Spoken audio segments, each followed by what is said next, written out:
Hey guys, it's Mr. Ali, and I hope you're doing well. I hope you had a great winter break. I hope you had a lovely new year, and I hope you're ready to get back to learning. It is time for another First Chapter Friday, and today we're going to go back to World War II with a wonderful author named Alan Gratz. You may know Mr. Gratz from the book Refugee. Well, he's written a couple of other books like that too. This one is Grenade. It came out in October of 2018. It's historical fiction, it's a thriller, and it's very good. Let's begin. Part 1. Hideki the End, April 1st, 1945. An American bomb landed 100 meters away. Kakoom! And the school building exploded. Hideki Kaneshiro ducked and screamed with all the other boys as they were showered with rocks and splinters. Hideki couldn't believe it. 1 minute his school was there, the next it was gone. Worse, the bombs meant that the American battleships had found them. He turned to run. Don't move!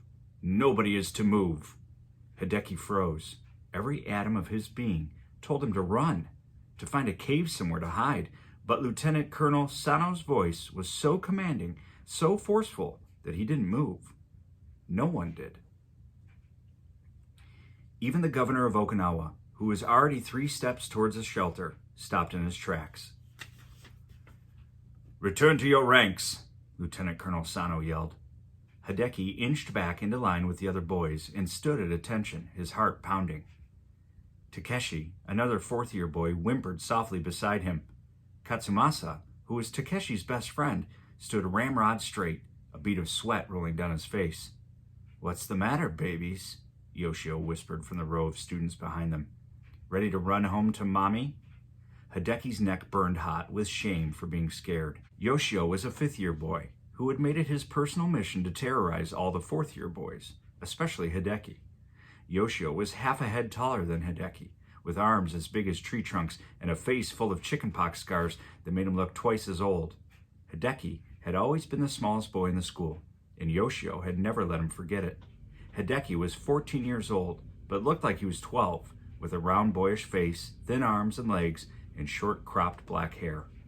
Hideki had to keep an ear open for whatever stunt Yoshio might pull behind him, but the rest of him was transfixed on what was happening in front of him.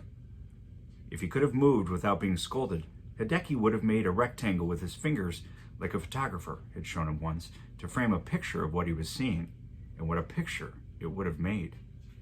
100 boys stood in the small clearing outside what was left of their school. All of them wore their tan Imperial Japanese Army uniforms and caps. It was almost 2 o'clock in the morning, and it was dark. The ground shook with the heavy booms of artillery shells falling all around them, fired by American battleships offshore. A single flickering lamp cast an eerie, dreamlike glimmer on 2 rows of students standing on one side of the schoolyard and a row of teachers on the other. In the middle stood their principal, Norio Kojima, alongside the governor of Okinawa and Lieutenant Colonel Sano of the Imperial Japanese Army. Hideki studied Sano, who stood rigid in his khaki uniform and knee-high leather boots. A sword hung from the lieutenant colonel's belt, and the breast of his jacket was crowded with colorful ribbons. Hideki knew that all the other boys were as spellbound by Sano as he was. Sano was the one they wanted to be. They were gathered here now, outside their bomb shelters, because tonight Hideki and his classmates were graduating early. The governor of Okinawa and a Japanese lieutenant colonel usually weren't in attendance at graduation, and the ceremony wasn't usually held at 2 o'clock in the morning, but then it wasn't every day America invaded your island either. Today was the end of everything Hideki had ever known. Later this morning, the enemy will land on Okinawa, Lieutenant Colonel Sano announced in his imposing voice as the bombs continued to fall. American devils, whose only purpose is to kill you and your families in the most brutal, merciless ways possible. Hideki shuddered, hoping that Sano and Yoshio wouldn't notice. They will hunt your grandparents down and burn them alive, Sano continued. They will torture your mothers, butcher your brothers and sisters. They will try to trick you too, offer you food and kindness. But the food they carry is poisoned, and the hand that beckons you with friendship hides the one behind their back, holding a grenade. Cocoon!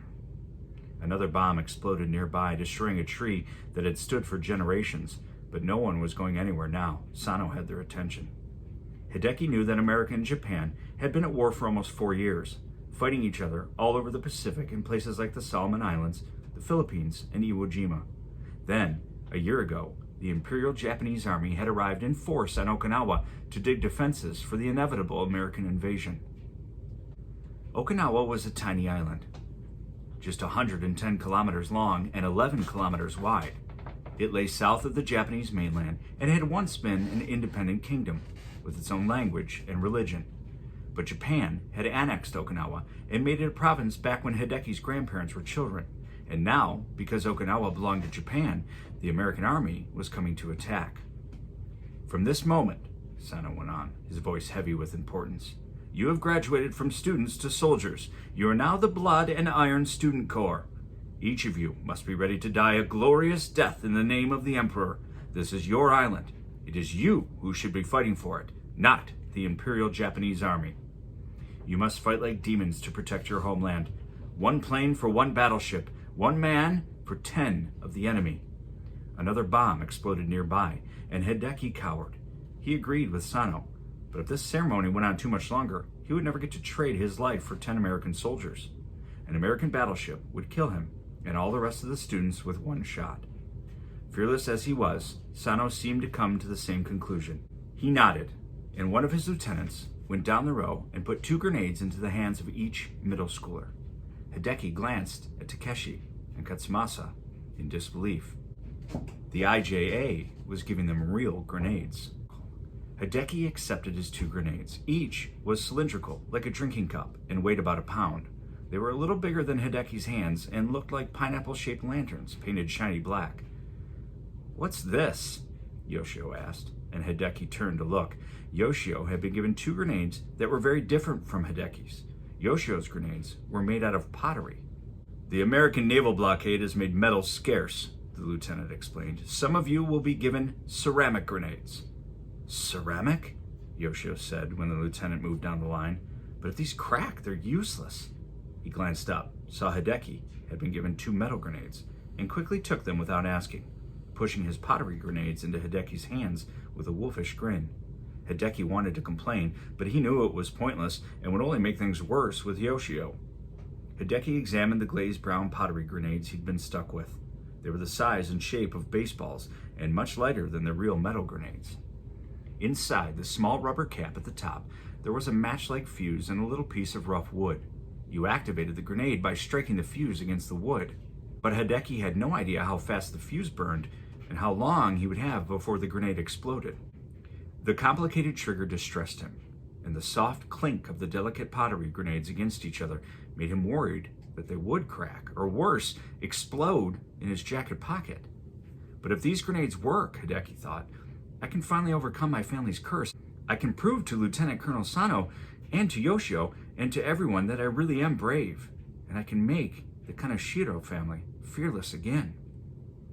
1 grenade is for the American monsters coming to kill your family, Sano told them, and Hideki looked up. Sano's gaze swept down the row of boys until it stopped on Hideki, like he was talking to him alone.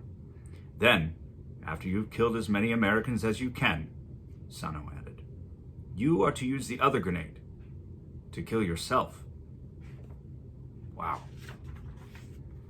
So in the next chapter, you're going to meet Ray, who is a young American Marine. And it'll go back and forth, and I bet they meet up. Great book, very intense. It's called Grenade. If historical fiction is your thing, Alan Gratz is your guy.